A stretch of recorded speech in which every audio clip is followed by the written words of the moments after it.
Amen. Prenez place. Mon thème est très prophétique aujourd'hui et je pense que quelqu'un sera béni ce matin. Pendant ces quelques 45 minutes, je vais essayer de décortiquer les choses aussi importantes que le Seigneur a mis dans mon esprit. Est-ce qu'on peut s'incliner dans la prière et je vais prier.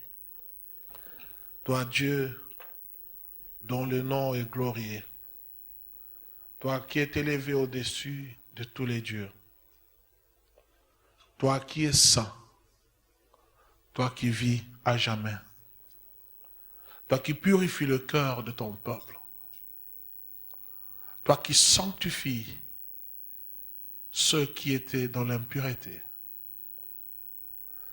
toi qui as reçu de la part du Père un nom glorieux, élevé au-dessus de tous les noms, toi qui as dit que là où 2 ou 3 personnes se réunissent à ton nom, tu es là au milieu d'eux. Toi, les dieux puissants en parole et en acte. Toi dont le trône est élevé au-dessus de tous les trônes. Toi qui as racheté l'humanité entière par ton sang précieux. Toi qui vis à jamais. Tu étais, tu es et tu seras. Tu es le Dieu de l'éternité. Tu n'as rien à voir avec le temps. Car tu ne vis pas dans le temps. L'éternité est au-dessus de toi. Tu contrôles chaque chose par ta parole. Ton œil est capable de voir une fourmi noire sur une pierre noire dans l'obscurité. Il n'y a rien qui ne puisse se cacher au-devant de ta face. Toi qui as dit aucune chose ne peut arriver à mon peuple sans que je ne puisse leur avertir. Tu es le Dieu qui siège dans la louange et dans l'adoration des saints. Il y a eu des dieux sur la terre, mais aucun Dieu n'a pu créer comme toi. Il y a eu des hommes qui se sont appelés des dieux, j'en connais beaucoup.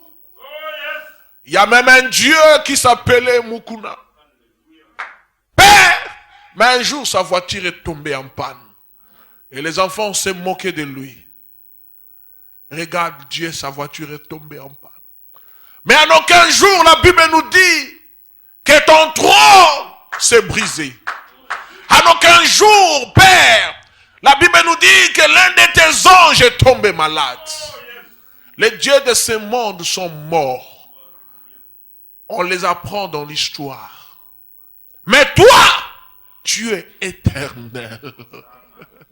Ton nom, quand il est prononcé dans l'enfer, même le trône de Satan s'est renversé. Car ton nom est puissant. Le Dieu d'Abraham, le Dieu, te célébrer, te dire que tu es vivant. Et nous avons la foi que quelque chose se passera. Au nom de Jésus. Quelqu'un dit Amen. Mon thème de ce matin, c'est quoi que soit ma situation, je continuerai à louer le Seigneur. Donnez-moi Genèse, l'écriture que je vous ai donnée. Acte 16, à partir du verset 16 au verset 6. Et préparez Daniel 3, 13.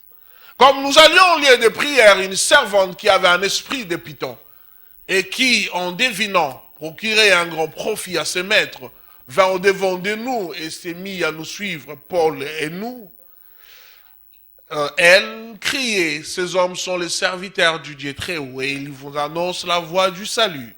Elle fit cela pendant plusieurs jours. Paul, fatigué, se retourna et dit à l'esprit, je t'ordonne au nom de Jésus-Christ de sortir d'elle. Et il sortit à l'heure même. Le maître de la servante voya disparaître l'espoir de leur gain. Se saisirent de Paul et de Silas et les traînèrent sur la place publique devant le magistrat. Ils les présentèrent au prêteur en disant, ces hommes troublent notre vie. Ce sont des Juifs qui annoncent des coutumes qui ne nous est permis de recevoir ni de suivre à nous qui sommes Romains. La foule se souleva aussi contre eux. Et le prêteur ayant fait arracher leurs vêtements ordonnèrent qu'on les bâtît de verges. Après qu'on les eut chargés des coups, ils les jetèrent en prison. Dis après moi, en prison. En recommandant aux geôliers de les garder sûrement. Dis après moi, sûrement. Les geôliers ayant reçu cet ordre, les jetant dans la prison intérieure. Dis après moi, prison intérieure. Et leur mit le sceptre aux pieds, vers le milieu de la nuit. Dis après moi, vers le milieu de la nuit. Paul et Silas priaient et chantaient les louanges de Dieu. Et les prisonniers les entendaient. Dis après moi, tout à coup. Il se fit un grand tremblement de terre, en sorte que les fondements de la prison firent ébranler au même instant. Waouh! Toutes les portes s'ouvrirent et le lien de tous les prisonniers firent rompu. Donne-moi Daniel 3. Verset 13. Alors Nebuchadnezzar, irrité et furieux, donna l'ordre qu'on amène à Shadrach, Meshach, Abednego, et ces hommes furent amenés devant le roi. Nebuchadnezzar prit la parole et leur dit, est-ce des propos délibérés, Shadrach, Meshach et Abednego, que vous ne servez pas mes dieux et que vous n'adorez pas la statue d'or que j'ai élevée. Maintenant, tenez-vous prêts et au moment où vous entendrez les sons de la trompette, du chalumeau, de la guitare, de la sambuc, de la psalterion, de la cornemuse et de toutes sortes d'instruments. Vous vous prosternerez et vous adorerez la statue que j'ai faite. Si vous ne l'adorez pas, vous serez jetés à l'instant même au milieu d'une fournaise ardente. Et quel est le Dieu qui vous délivrera de ma main? Shadrach et Abednego répliquèrent au roi de Nebuchadnezzar. Nous n'avons pas besoin de te répondre là-dessus. Voici notre Dieu que nous servons peut nous délivrer de la fournaise ardente. Wow. Et il nous délivrera de ta main, ô roi. Sinon, sache, ô roi, que nous ne servirons pas tes dieux et que nous n'adhérerons pas à la statue d'or que tu as élevée. Sur quoi Nebuchadnezzar fit rempli de fureur. Alléluia. Et il changea de visage en tournant ses regards contre Shadrach, Meshach et Abednego. Il reprit la parole et ordonna de chauffer la fournaise. Dis après moi 7 fois.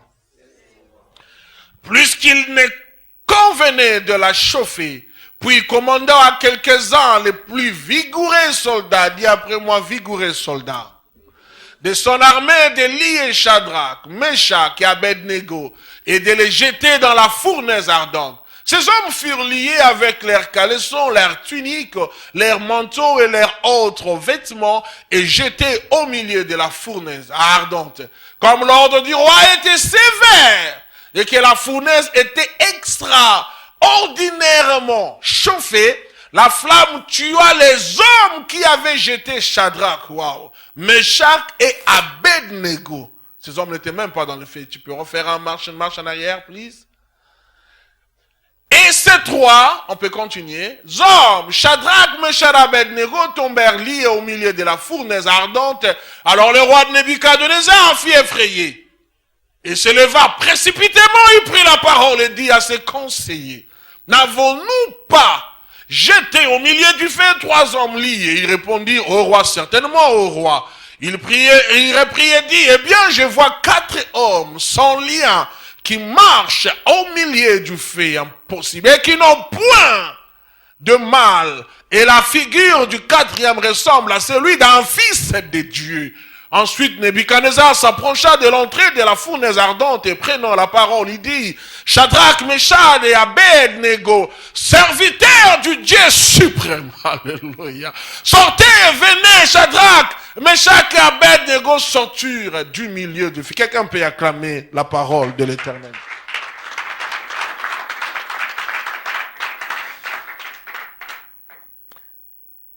Hier soir, j'étais en train de finaliser les pensées en ce moment-ci. Alors, je suis arrivé, j'étais tellement inquiet au-dedans de moi, et je me disais, bon, pourquoi ça encore, Seigneur? toutes ces choses. J'entends une voix à l'intérieur me dire, quoi que soit la situation, continue à louer l'Éternel. Alors je dis, Seigneur, ça c'était un test aussi grand pour moi de partager cette pensée que tu voulais que je puisse partager avec ce peuple. J'étais en train de dire à quelqu'un, pendant qu'on était en train de faire la lecture des Saintes Écritures, pour arriver à comprendre, il y a une différence entre louer et adorer. Quelqu'un peut dire Amen.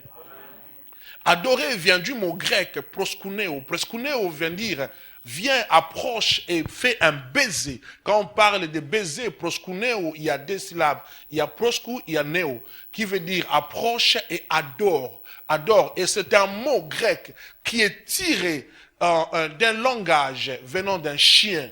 Un chien, quand il voit son maître venir, automatiquement, ceux qui ont élevé le chien, ils peuvent voir ces choses. Le chien s'approche au devant de son maître. La première des choses que le chien fait, le chien d'abord s'abaisse et commence à tourner, et puis commence à baiser son maître pour dire à son maître, tu m'as laissé depuis le matin, on m'a pas donné à manger, on m'a pas donné à boire, mais puisque je te vois, c'est toi qui me sers à manger, c'est toi qui me sers. Il saute sur son maître, ici, c'est ce que les Grecs appellent proskuneo. Ça veut dire que le chien développe une intimité approfondie avec son maître. C'est pourquoi de là que les Grecs ont attiré le mot adorer pour révéler cette profonde intimité qu'il y a entre le chien et le maître. C'est pourquoi vous entendrez cette pensée si profonde quand je prêche souvent, je parle de proskuneo. Proskuneo, c'est pour dire que quand vous adorez Dieu, vous devez être un amoureux de Dieu. Quelqu'un peut dire Amen. Un adorateur, c'est un amoureux de Dieu. C'est quelqu'un qui sait exprimer les paroles d'amour à son Dieu par rapport à ce que Dieu, il est pour lui. Alors, mais quand on parle de louer, louer, ça veut dire nommer les bienfaits de Dieu. Quelqu'un est entré. Louer ne veut pas dire chanter, danser, non. Parce que des fois, les gens pensent qu'en venant à l'église, quand on dit c'est le temps de louer, c'est le temps de chanter, de danser. Non, on peut louer pendant les moments d'adoration, c'est que vous appelez adorer. Pendant si vous dansez, vous pouvez danser en adorant l'Éternel. Adorer, c'est tout simplement dire à Dieu ce qu'il est. Et louer, c'est tout simplement nommer les bienfaits de Dieu. Quand vous allez dans Néhémie 9, je pense, le verset 6e, vous verrez Néhémie en train de louer l'Éternel. Quand vous allez dans Psaume, vous verrez comment les psalmistes louent l'Éternel. Dans tous ses bienfaits et dans tout dans ce qu'il est. Alors louer, quand vient en prito, en d'un mot grec qui veut tout simplement dire considérer, reconnaître. Quelqu'un est en train de me comprendre. Ça veut dire reconnaître le bienfait de la personne. Et ça, c'est très important en tant qu'enfant de Dieu, de comprendre cette grande différence, et surtout vous qui êtes dans la musique, de comprendre la différence. Quand tu écris une chanson, tu dois savoir que ce que j'ai écrit, c'est une adoration, ou ce que j'ai écrit, c'est une louange. Alléluia. Alors, la parole de Dieu déclare, parce que beaucoup de gens tels que nous sommes là, nous avons un sérieux problème de louer, tout comme d'adorer l'Éternel. Se tenir dans la présence de l'Éternel est une grâce. Louer Dieu, c'est une grâce. Parce que c'est un privilège que nous recevons. La louange nous amène dans la présence de Dieu. C'est pourquoi vous verrez dans la construction de l'arche, il y avait 3 dimensions. Il y avait ce qu'on appelait le lieu saint, il y avait ce qu'on appelait le lieu très saint, il y avait ce qu'on appelait le parvis. Alors, avant d'accéder dans le parvis pour le lavage de mains, pour la purification, il fallait d'abord que le peuple d'Israël se lève dans la louange. C'est alors que vous entendez ce que le psalmiste dit, « Ô porte, levez vos linteaux ». Ça veut dire quand la louange se lève, c'est alors que maintenant les linteaux s'ouvrent, parce qu'on entrait dans le parvis avec la louange, dans la présence de Dieu. Parce que la louange dispose nos cœurs. C'est une façon de dire à Dieu, fais encore. Quelqu'un est en train de me comprendre. C'est une façon de dire à Dieu, agis encore dans ma vie. Alors, la Bible dit qu'il y avait Paul et Silas, alors qu'ils marchaient, arrivés dans une ville, ils virent une femme prophétisant. Et la Bible dit que cette femme prophétisait, elle disait la vérité. Elle disait que ces hommes que vous voyez, ce sont des serviteurs du Très-Haut. Écoutez-les. La prophétie n'était pas mauvaise, vrai ou faux? Et spécialement moi, quand je prêche comme ça et j'entends quelqu'un dire ça, je peux même donner une offrande à la personne. Parce qu'elle est bonne, n'est-ce pas vrai? Mais la Bible nous détaille que la femme prophétisait. Parce qu'elle avait en elle un python. Est-ce que je peux aller plus en profondeur? Je vais amener l'Église aujourd'hui à ne pas placer sa confiance sur la prophétie. Parce que tout le monde peut prophétiser, mais tout le monde ne prophétise pas de la part du Seigneur. Ce n'est pas que tout celui qui se lève et dit la vérité qu'il vient réellement de Dieu.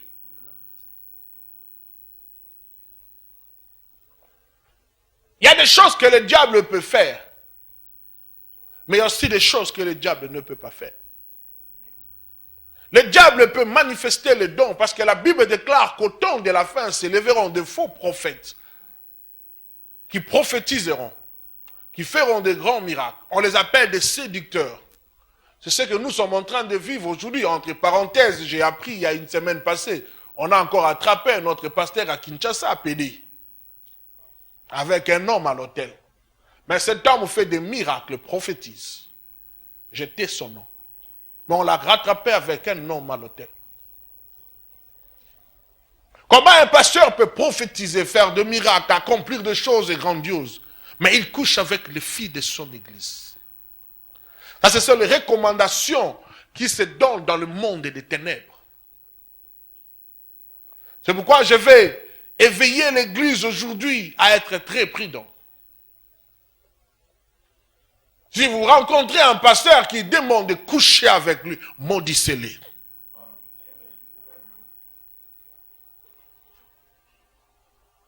Car c'est une voie impure. C'est la recommandation du monde des ténèbres. Si vous voulez prophétiser, accomplir de grands miracles, on vous donnera la puissance, mais on vous demandera de coucher avec la fille, de filles, mais surtout avec des filles vierges et des femmes mariées. Des conditions. Quelqu'un est en train de me comprendre? Nous vivons un moment où il y a la confusion dans le corps du Christ.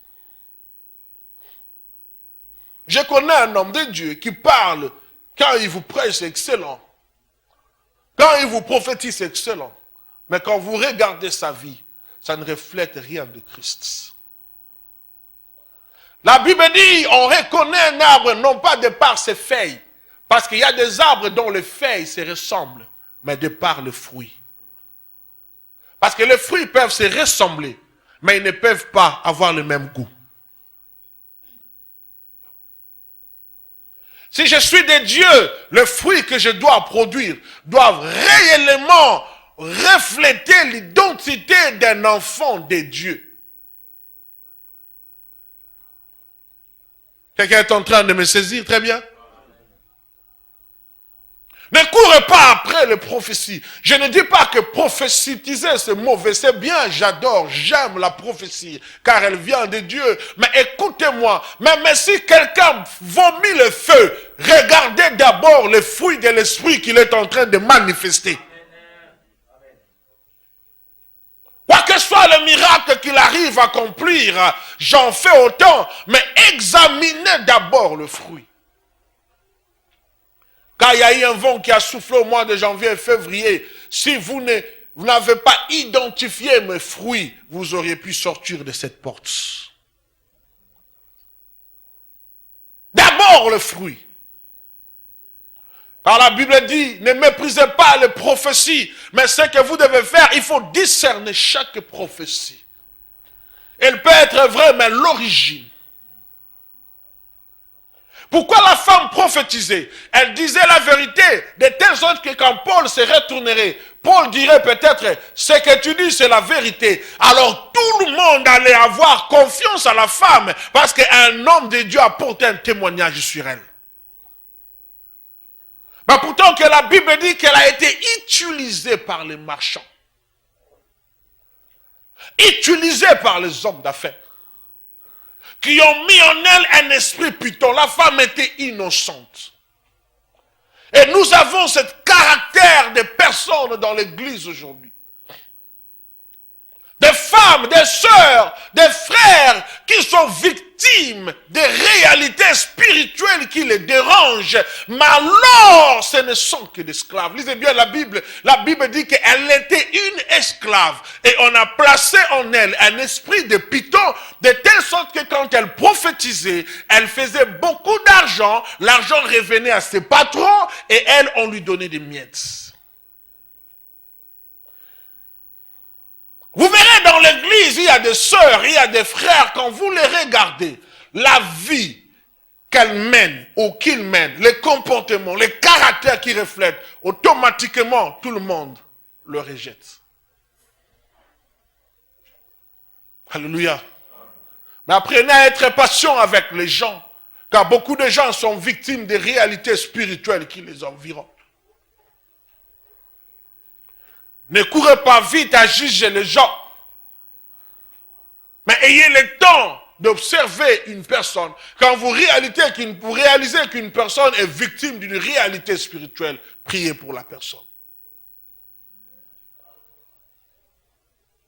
Car certains caractères que nos frères, certains caractères que nos sœurs manifestent, ça ne veut pas dire qu'elles sont réellement mauvaises. Mais elles sont réalité. On en a vu beaucoup.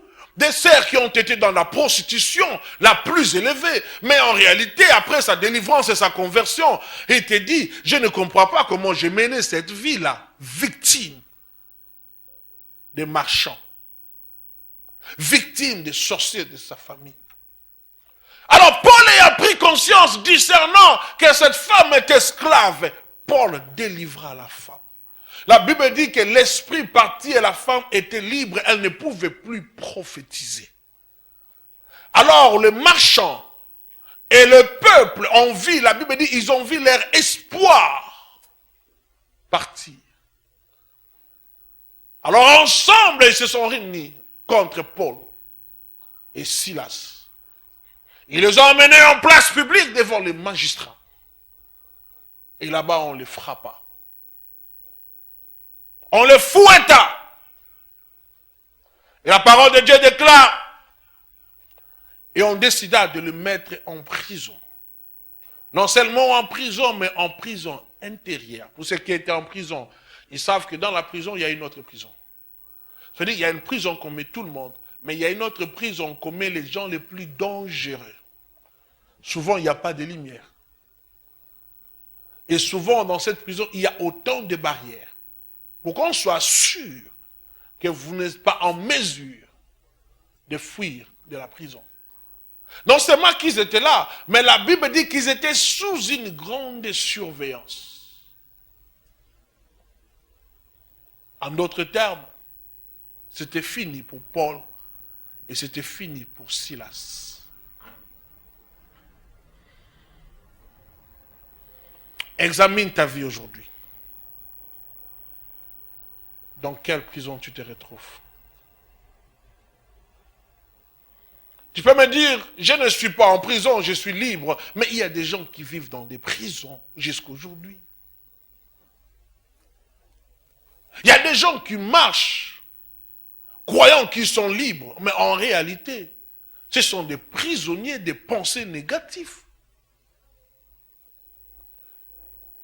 Moi, j'ai déjà vu un monsieur marcher, parler lui-même en route. Ça vous est arrivé à plusieurs d'entre vous, parlant en route.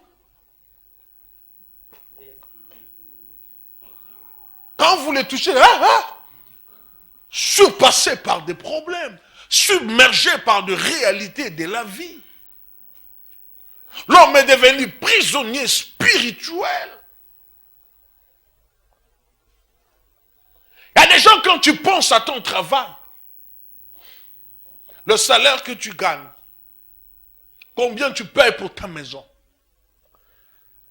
et l'argent que tu dois envoyer aux membres de la famille que tu prends en charge, et combien qui te reste en main, et tu dois encore aller emprunter pour survivre, pour te payer les tickets et consorts. Tu vois ou tu réalises que tu es au bout de ta vie. L'homme devient stressé. Prison de la stress. Quand des fois tu t'examines toi-même, tu regardes ton âge, tu te dis, mais voilà tous les amis de mon âge, ceux qui sont plus jeunes, se sont mariés. Mais jusqu'en ce moment-ci, je suis encore... Vous savez, quand on atteint un certain âge, surtout les filles, quand vous avez encore 18, 20 ans, 21, 22, 23, et quelqu'un peut vous proposer en mariage, les filles pensent qu'elles resteront éternellement à cet âge éclatante. Non. Détrompez-vous. La beauté d'une femme est inclue entre 15 et 40 ans. Quand vous commencez à aller au-delà de 40, 45 ans, vous commencez à vous métamorphoser.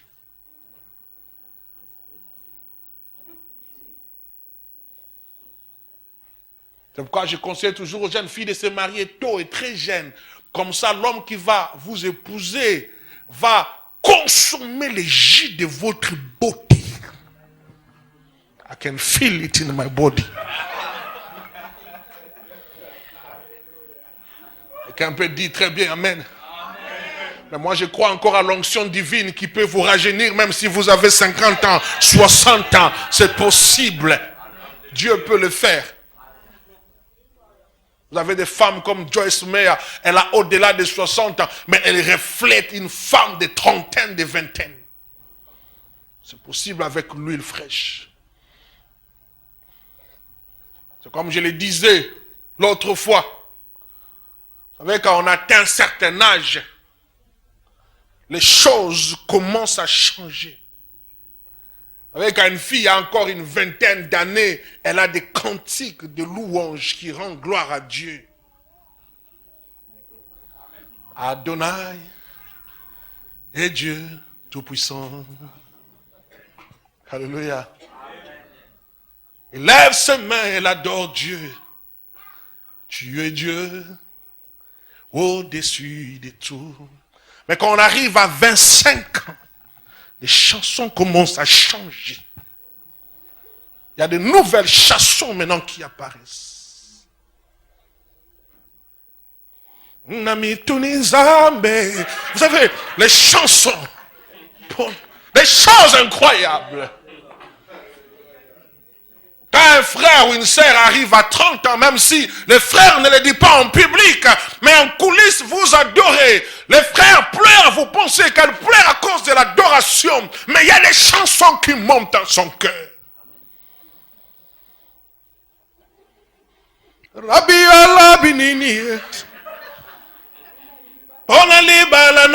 savez, à un certain âge, les chansons changent. Mais quand vous atteignez 40 ans, là vous entendez maintenant un cantique. I surrender. Quelqu'un est en train de comprendre ces choses. Certaines chansons sont composées par rapport aux réalités de vie que les personnes traversent. Des fois, on se pose des questions, Seigneur, jusqu'à quand serais-je dans cet état de pauvreté? Mon père était pauvre, ma mère était pauvre, je suis pauvre, je ne comprends pas. Seigneur, où suis-je par rapport à cette réalité de la vie? Tu regardes combien tu as passé de temps à l'école, étudiant les papiers qui sont sur la table, mais tu vois les réalités de ta vie. Tu te dis, Seigneur, où es-tu? Comme j'ai déjà posé la question de savoir, il a dit à Dieu, si tu es Dieu, je vais connaître le Dieu de mes ancêtres.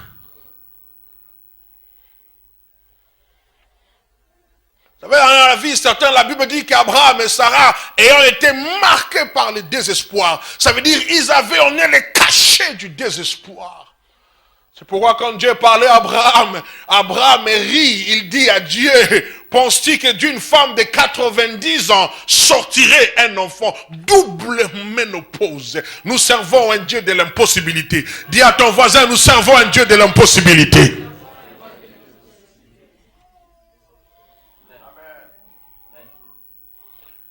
Là où les choses paraissent impossibles, Dieu est capable de dire encore, c'est possible. Et vous savez, quand l'ange a parlé à Abraham, il a parlé à Sarah, et Sarah rit, on demande à Sarah, pourquoi tu as ri? Sarah dit, je n'ai pas ri, parce qu'on d'elle se disait, je suis déjà courbé, je suis déjà fatigué, suis-je en mesure de porter encore un bébé à 90 ans? C'est impossible. Et elle rit.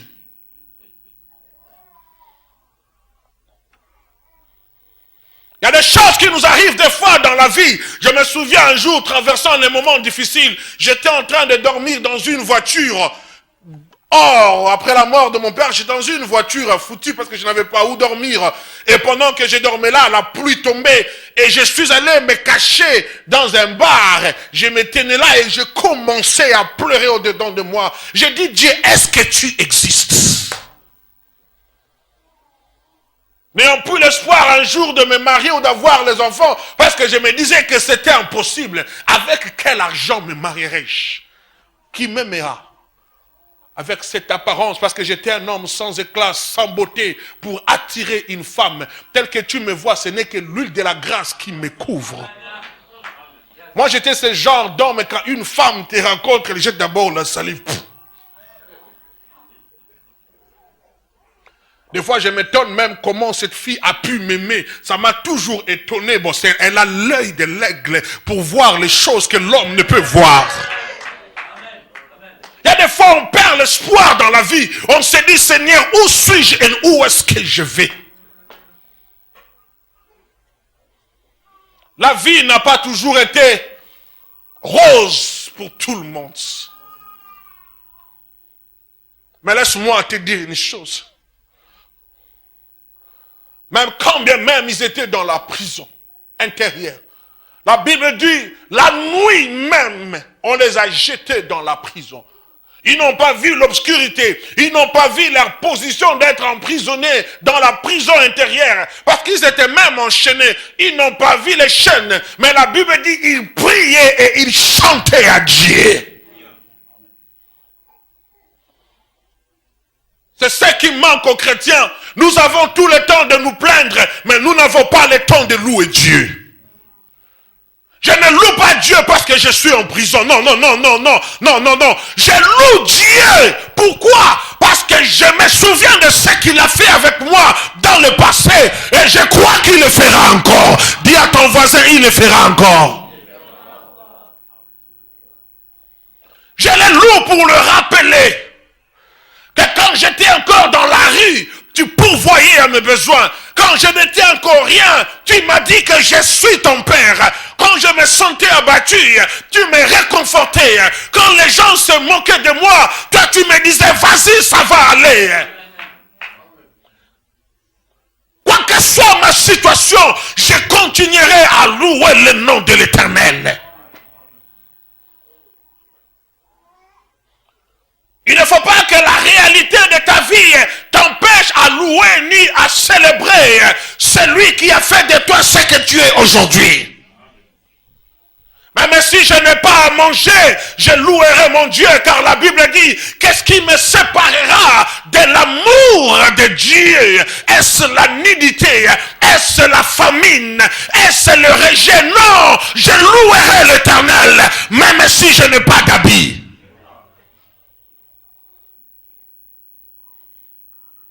Beaucoup de gens ne voient pas la gloire de Dieu parce qu'ils ne savent pas rappeler à Dieu le bienfait. Tu es prêt pour un autre miracle, mais tu n'es pas prêt à louer Dieu pour ce qu'il a fait dans le passé.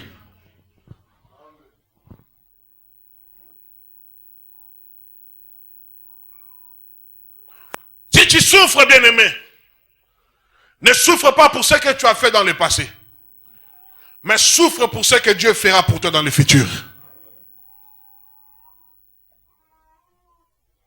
J'accepte de souffrir, oui, mais non pas parce que mon passé a été noir, mais j'accepte de souffrir parce que devant moi, il y a une gloire à venir qui m'est réservée en Jésus-Christ. Car la Bible déclare que la gloire de la deuxième maison sera plus grande et plus glorieuse que la gloire de la première maison. Pourquoi vous vous découragez? Pourquoi vous vous sentez des fois abattu? Pourquoi vous vous sentez des fois rejeté? Aussi longtemps que Dieu a dit, je ne vous abandonnerai pas, ni je ne vous rejetterai jamais. Quand Dieu a dit, je ne vous abandonnerai pas, ça veut dire, dans toutes les circonstances de votre vie, il a dit, je serai toujours avec vous. Même si vous traversez l'ombre de la vallée de la mort, je serai toujours avec vous. Même si vous traversez les eaux ne vous submergeront pas, car je serai avec vous. Même si on vous met dans le feu, dites-moi vous dire, je suis le feu qui consume, je serai avec vous.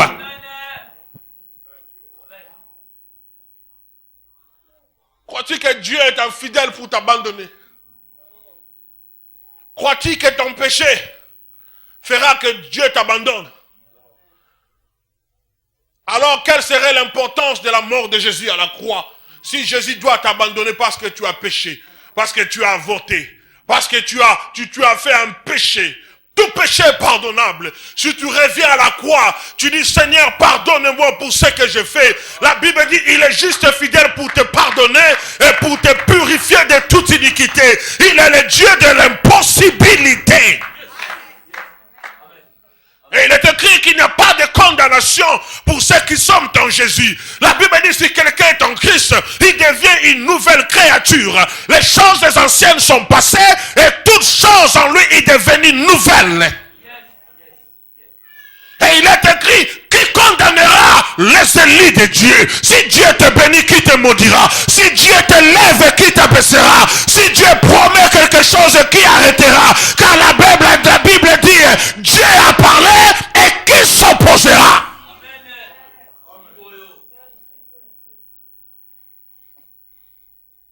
Ta situation aujourd'hui ne doit pas t'arrêter à louer Dieu, à célébrer le nom de Dieu. Même si je n'ai pas à manger, je louerai l'Éternel. Même si je n'ai pas d'habit, je louerai l'Éternel. Même si je n'ai pas de voiture, je louerai l'Éternel. Même si je n'ai rien, je louerai l'Éternel. Je ne loue pas parce que je n'ai rien, mais je loue pour ce qu'il a fait avec moi dans le passé. C'est pourquoi David est devant Goliath. Alors que tout le monde fouillait Goliath, David a commencé à louer Dieu. Il a dit, Goliath, le Dieu que je sers, il m'a délivré devant les lions et il m'a délivré devant l'ours.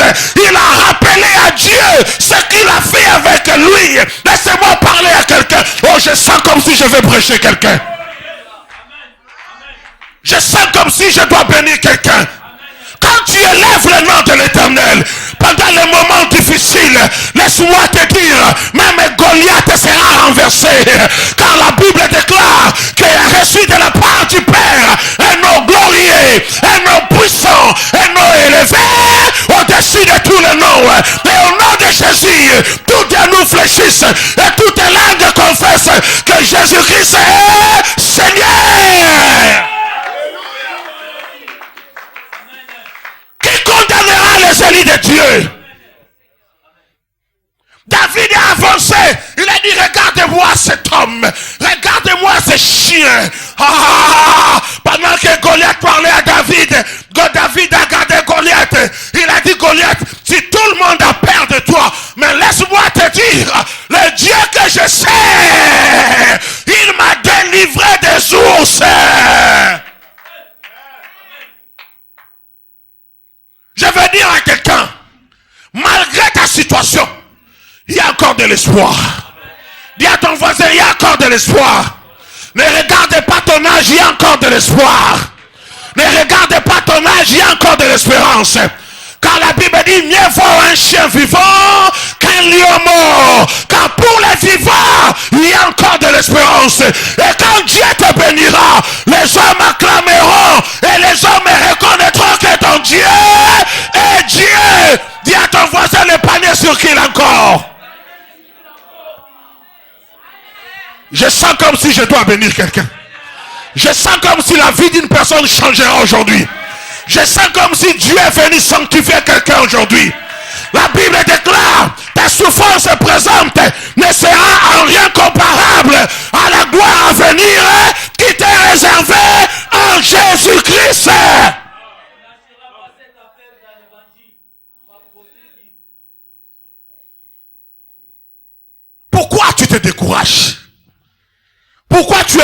abandonné. Il y a encore de l'espoir. Il y a encore de l'espoir.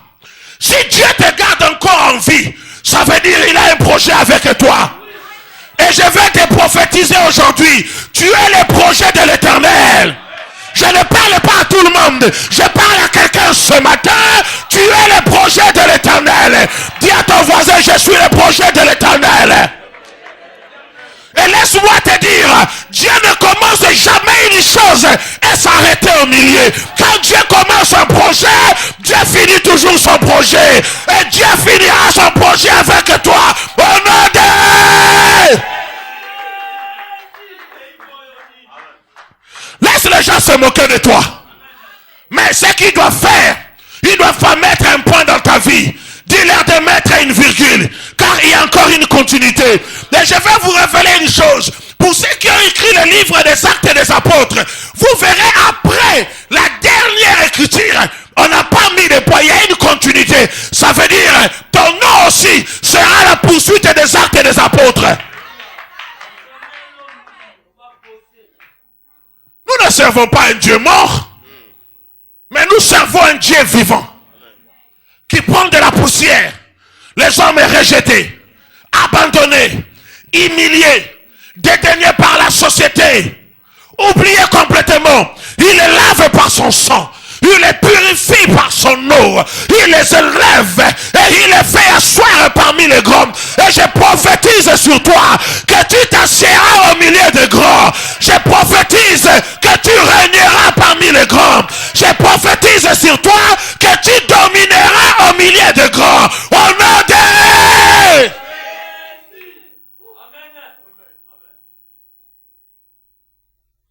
Ne laisse personne marcher sur toi. Le roi est venu voir Daniel. Les amis de Daniel, Meshach, Shadrach, Abednego. Il a dit, c'est vrai, vous aviez refusé d'adorer la statue que j'ai élevée. Maintenant, soyez prêts.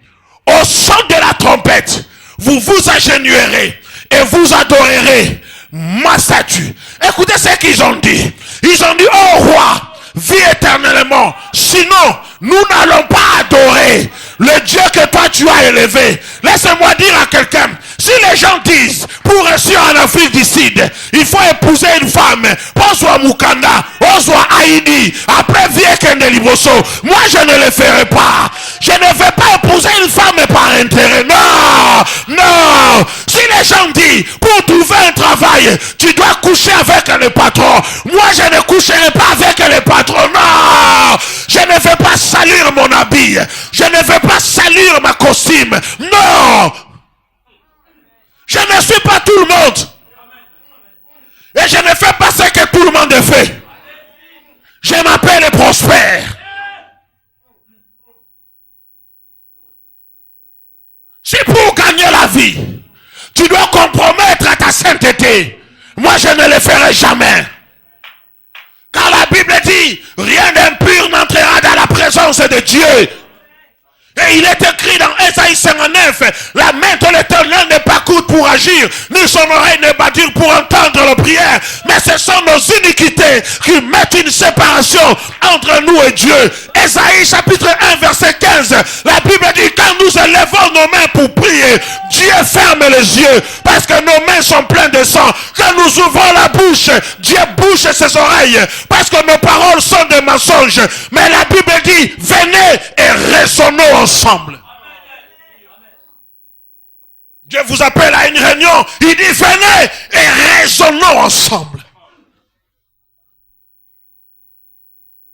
Il dit, même si tes péchés sont rouges comme le cramoisi, je sais les rendre plus blancs que la laine. Même s'ils sont noirs comme la pourpre, je sais les rendre plus blancs que la neige. Et Ésaïe, chapitre 1er, verset 19, la Bible dit, si tu es diligent, si tu es obéissant, tu mangeras la meilleure production de la terre. Pourquoi dois-je adorer la statue alors que je sers un Dieu vivant? Et la Bible déclare, alors qu'ils ont refusé, ils ont dit, oh roi, notre Dieu nous délivrera de ta main. Quelle assurance! assurance. C'est cette assurance que je veux que tu puisses avoir. Même si les choses paraissent noires en Afrique du Sud, même si les choses sont noires à Cape Town, dis-toi dans ton cœur que mon Dieu me délivrera de la situation. Chaque chose a un début et chaque chose a une fin. Dans ce que tu vis n'est qu'un tremplin. Nous servons un Dieu de l'impossibilité. Là où le médecin s'arrête, Dieu tend sa main. Là où l'homme trouve que c'est incapable de te bénir, Dieu tend sa main.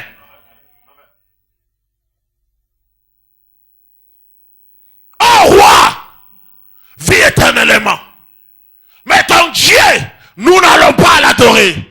Et la Bible déclare que Dieu, le roi devint fureur, la fureur remplit le visage du roi. Et il dit, prenez mes Shadrach, Abednego, liez-les. Non seulement liez-les, je vais parler à quelqu'un. Quand tu refuses d'adorer les dieux babyloniens, quand tu refuses de compromettre ta vie spirituelle, ne sois pas étonné que ta souffrance se multiplie. C'est normal. La parole de Dieu le déclare. Le jour où Moïse est allé parler à Pharaon pour dire à Pharaon, libère les enfants d'Israël. C'est ce jour-là que Pharaon a multiplié la souffrance des Hébreux. Je te dis quoi? Pourquoi ma souffrance se multiplie alors que j'adore Dieu, alors que je marche dans la sainteté? C'est normal. Quand tu refuses d'adorer les dieux étrangers, de marcher comme tout le monde, de marcher dans l'impudicité, de marcher dans la compromission, de marcher dans le mensonge, de faire des choses abominables, c'est normal que la souffrance soit multipliée. Mais sache-le que chaque chose a une fin. Même si elle se multiplie, je n'ai pas d'argent pour m'acheter des laits de beauté, mais je ne vais pas me laisser faire. Nabuchodonosor a dit multiplier, intensifier les feux 7 fois. Et la Bible dit même que ceux-là qui sont allés jeter Meshach, Shadrach, ils les ont jetés de loin. Et la Bible dit, ils ont été tués par le feu, alors qu'ils n'étaient pas dans le feu. Quelqu'un est en train de me comprendre? Ça veut dire, le feu a été intensifié à une dimension incroyable. Bien-aimé, les temps deviendront durs dans ta vie. Mais n'abandonne pas. C'est normal. Qu'on ne vous trompe pas, que la vie chrétienne, elle est toujours succulente. Non, non, non, non, non, non. Il y a des temps difficiles dans la vie chrétienne. Aussi longtemps on est sur la terre, on passera des moments cruels, des moments incroyables. Les gens vous haïront à cause de Jésus. Les gens vous rejetteront à cause de Jésus. Mais ce n'est pas pour autant une occasion pour vous d'abandonner. C'est normal des fois que le Seigneur puisse vous transformer dans la souffrance. Dieu permet que vous traversiez les moments difficiles. C'est enfin que vous puissiez reconnaître sa grandeur. Un chrétien sans témoignage, c'est un chrétien sans impact. Un jour, je suis allé prêcher, j'étais aux États-Unis. J'ai commencé à prêcher, je parlais seulement du témoignage de ma vie. La prédication s'est arrêtée là. Tout le monde était debout, tout le monde tombait. Quand vous avez un témoignage, ça veut dire que vous avez marché avec Dieu. Quand vous n'avez pas de témoignage, je me demanderai avec qui vous aviez marché. Parce que si vous marchez avec Dieu, vous devez rencontrer Satan sur votre chemin. C'est normal que les temps deviennent difficiles. Il faut que vous ayez des témoignages palpables que vous aviez marché avec Dieu. Les gens pouvaient dire n'importe quoi. Ésaïe pouvait dire n'importe quoi. Les gens pouvaient raconter n'importe quoi. Mais Jacob avait une preuve. quand il boitait, Dieu m'a frappé là. Je l'ai rencontré sur mon chemin.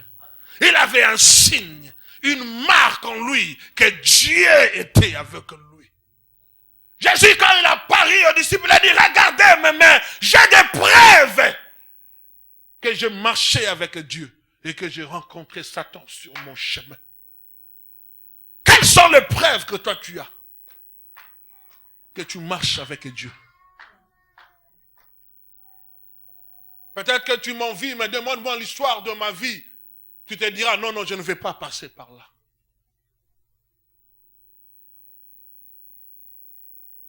Ne fouillez jamais une souffrance. La souffrance sera toujours là. Les moments difficiles seront toujours là. Cela ne veut pas dire que Dieu t'a abandonné. Si Dieu te dit que je ne t'abandonnerai jamais, ça veut dire que tu rencontreras des obstacles. S'il a dit que je ne te rejetterai jamais, ça veut dire que non, tu auras des obstacles. Quand il dit que 1000 tombent à ton côté, que 10 000 tombent à ta gauche, ça veut dire que le diable sera toujours sur ton chemin. Mais Job a compris ces choses. Il a dit, mon Rédempteur est vivant. Et il se lèvera, le dernier dans ma vie. Après que l'ennemi s'est joué de moi, j'ai saisi des choses. Dieu pourrait bien se lever avant qu'on puisse placer Paul et Silas en prison. Dieu pouvait bien se lever, s'intercaler. Dieu pouvait bien se lever avant qu'on mette Shadrach et Meshach dans le feu. Dieu pouvait, mais Dieu a laissé qu'on puisse le mettre dans le feu. Est-ce que je parle à quelqu'un? Dieu permet que tu traverses ces moments. C'est pour que sa gloire soit manifestée. Pourquoi cet homme est né aveugle? Est-ce que ses parents ont péché? Est-ce que lui a péché? Jésus a dit non. C'est pour que les œuvres et la gloire de Dieu soient manifestées. Il y a des temps difficiles que vous traversez dans la vie. Ce n'est pas que vous aviez péché, non. Vous ne souffrez pas à cause de votre péché. Mais vous souffrez à cause de ce que Dieu veut faire avec vous dans l'avenir. Et pourquoi je dis à quelqu'un de ne jamais abandonner? Car un gagnant n'abandonne jamais. Même si les choses ne marchent pas aujourd'hui, j'ai encore de l'espérance que demain ça ira. Même si tout le monde me rejette, mais je sais quelque part quelqu'un me ramassera. Même si les gens disent que ça ne va pas aller avec moi, mais je sais qu'un jour quelque part ça ira. Parce que je sers un Dieu qui est capable de frayer un chemin dans le désert. Je sers un Dieu qui est capable de frayer un chemin dans la mer. La Bible dit, alors que les enfants d'Israël se sont retrouvés devant la mer rouge, ils ont dit à Moïse, Moïse, Moïse, tu nous as tirés de l'Égypte pour venir nous tuer ici. Et Moïse se retourne vers Dieu. Il dit, Dieu, les Égyptiens arrivent avec des chars. Mais Dieu dit à Moïse, dis aux enfants d'Israël de se taire. Est-ce que je parle à quelqu'un? Quand le temps devient difficile, ne parle pas beaucoup, tais-toi. Dis à ton voisin, quand tu ne comprends rien, tais-toi.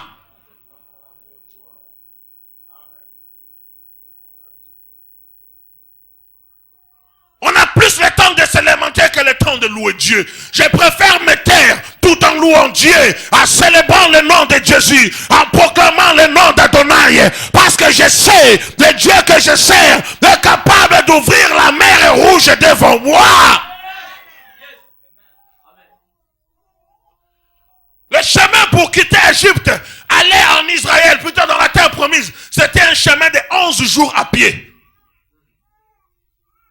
Mais pourquoi Dieu les a conduits vers un chemin de 40 ans? C'est pour que ces gens puissent avoir un témoignage. Le parcours de ta vie crée un témoignage pour que des milliers de personnes soient sauvées. La souffrance que tu traverses aujourd'hui, c'est pour forger un témoignage dans ta vie. Même si les ennemis se lèvent devant toi, n'aie pas peur. Car la Bible déclare, ils y entreront par une seule porte, mais ils en fuiront par 7 chemins. 7 chemins, ça veut dire, cela s'accomplira, elle s'accomplira certainement. Même si le diable vient te toucher. Dieu a dit à Satan, touche son corps, mais ne touche pas à son âme. Il y a des choses précieuses que Dieu ne permettra pas pendant les moments difficiles que cela soit touché dans ta vie.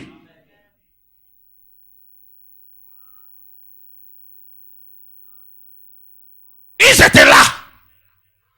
Et on les a jetés dans le feu.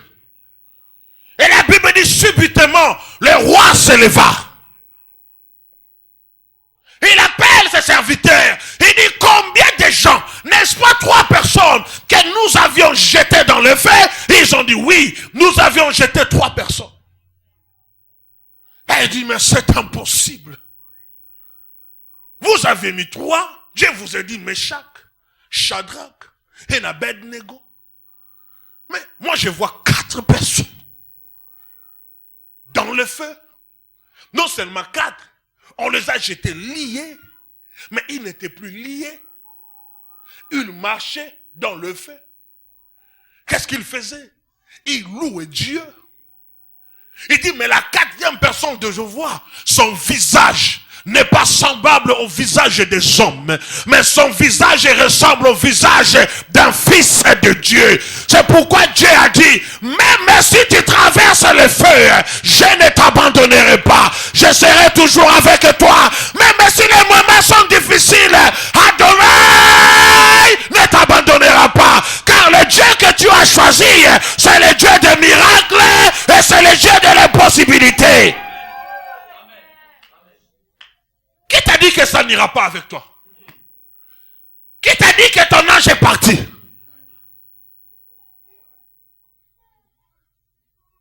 Adam, où es-tu? Je me cache. Pourquoi je suis nu? Qui t'a dit que tu es nu? Parce que moi je t'ai créé, je ne t'ai jamais dit que tu étais nu. Pourquoi écoutez-vous la voix de Satan? Pourquoi croyez-vous à ce que Satan vous dise, qu'au lieu de croire à ce que Dieu vous dit?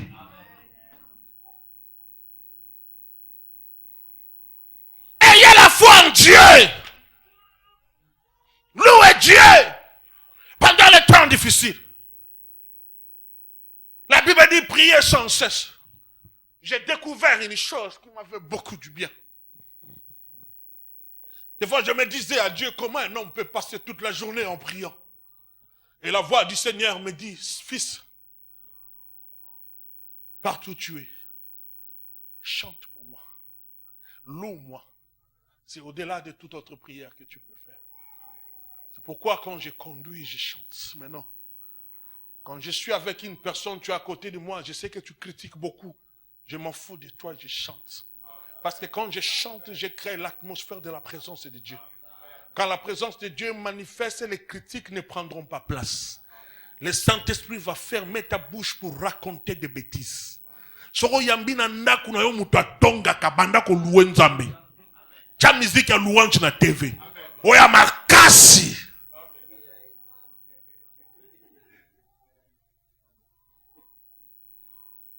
Partout je suis à la cuisine, je chante. Je marche, je loue Dieu. Je ne veux plus que mon esprit soit stérile. Je veux que mon esprit soit toujours dans la présence de Dieu. Partout où je marche, je me souviens la fois passée, on était avec le pasteur Jean-Baptiste Soumela en voiture. Moi j'ai chanté, lui chantait. On allait se promener vers 30. Pendant 4 heures on était ensemble. Je chantais, il me regardait. Lui chantait Yesu Azali Awa. Moi j'ai chanté Okembo, Okembo. Et on chante, on allait. On se regarde, on rigolait. Alléluia. Chantez à Dieu des cantiques. Quand les choses ne marchent pas, chante. Là, il me dit, si tu es malade, appelle les anciens de ton église, qu'ils fassent quoi? Qu'ils puissent rendre d'huile sur toi. Que la prière d'un juste se fait quoi? Mais là, il me dit, si tu es dans la souffrance, fais quoi? Chante. Quand les choses ne marchent pas, chante des louanges à Dieu. Des louanges profondes qui touchent ton cœur, qui t'amènent dans la présence de Dieu, qui peut même te faire fléchir les genoux, où tu commences à adorer, à louer le nom de l'Éternel. Chante à Dieu. Quand tout le monde t'abandonne, chante des louanges à Dieu. Néanmoins, tu as quelqu'un qui est à côté de toi qui peut écouter ta voix. Quand les gens te rejettent, chante des louanges à Dieu. Quand tu n'as pas quoi manger, ne t'en fais pas, dis à ton ventre, tais-toi, laisse-moi chanter des louanges à Dieu. Quand tu es au chômage, ne t'en fais pas, chante des louanges à Dieu. Quand tu sais que tu as avancé en âge, le mariage ne vient pas, ne te fais pas de soucis, chante des louanges à Dieu. Car la louange brise les chaînes. Alors que Paul et Silas chantaient en prison, la Bible a dit tout à coup, dis après moi tout à coup. Il y a eu tremblement de terre.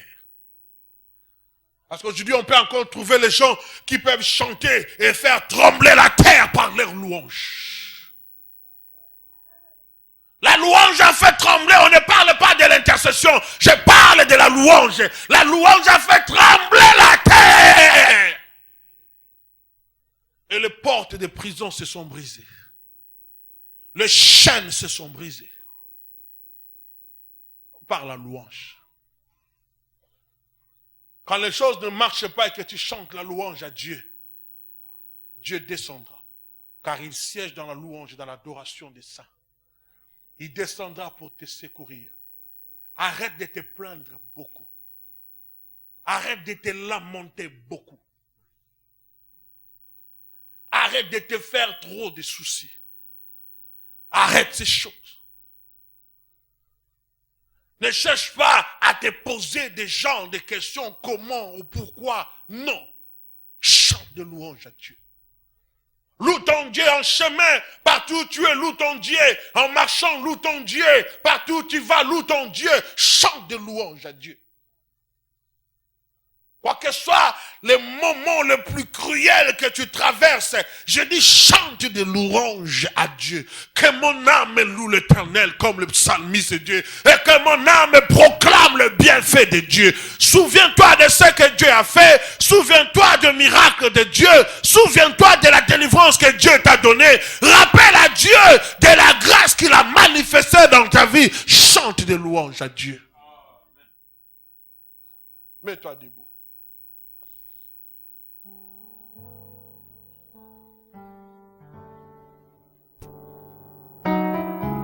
Je ne connais pas ce que tu traverses.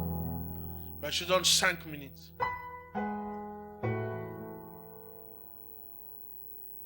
On va louer Dieu avec la chorale. On va chanter.